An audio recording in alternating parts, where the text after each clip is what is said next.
আচ্ছা, এইবার শোনো দুজনে, এই একখানা আংটি আমি এই দুধের মধ্যে ফেলে দেব। তারপর তোমরা দুজনে এখানে হাত ডোবাবে। যে আগে এই আংটিটা খুঁজে বের করতে পারবে সে জয়ী।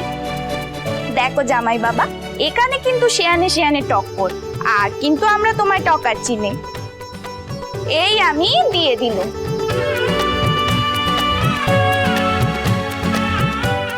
এই যে, তা জামাই এবার জিততে হবে কিন্তু। আমরা সকলে তোমার দলে আছি। আমিও আছি।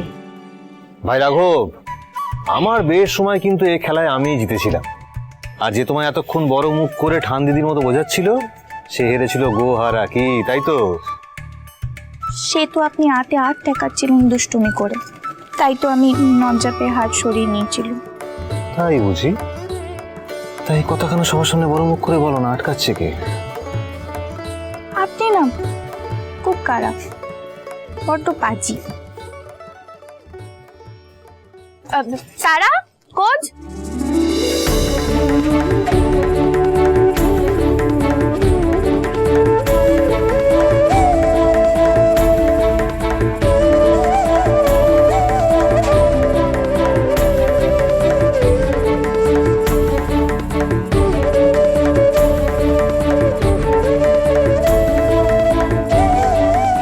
আপনি কি জিততে চান?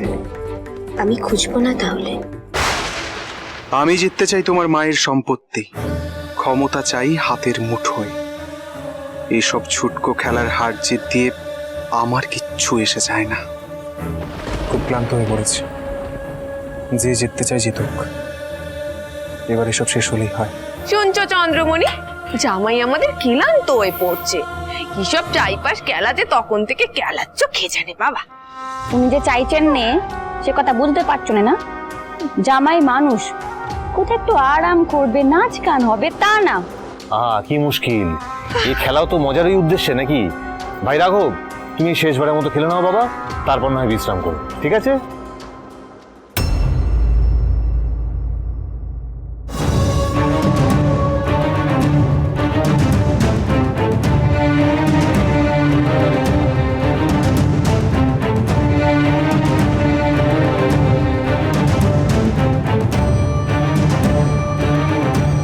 রাজরানী দিদি তলোয়ার নিয়ে বেরিয়ে পড়েছেন পেশার ঠাকুরপুর সঙ্গে মোকাবিলা করবে বলে।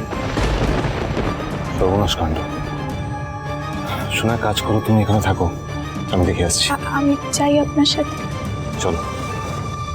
ও মামা, ওকে খেলা শুরু করে দিয়ে দুজনে মিলে কোথায় চললে?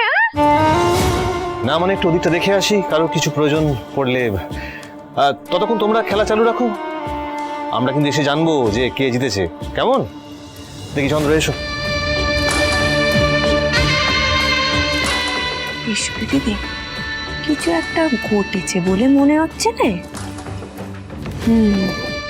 সেটাই তো দেখছি।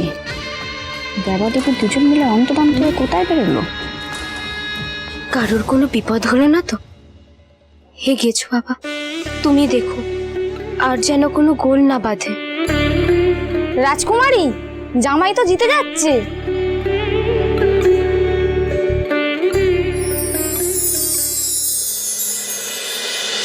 রাজরাজেশ্বরী রানী ভবানী, সোম থেকে রবি প্রতিদিন বিকেল 5টায় স্টার জলসায়।